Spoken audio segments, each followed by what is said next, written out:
From time to time, Pfaff offers updates to their sewing machines, and you can actually do the update yourself.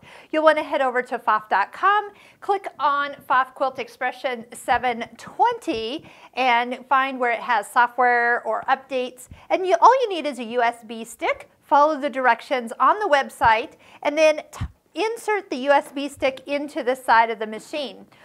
Also on the website will be directions on what you need to do to install the newest or current software updates. At our store, we do the updates when people bring in their machine for service. Make sure you're at the most current level. But if you haven't done that for a while and want to just double check, you can see and do it yourself with a USB stick.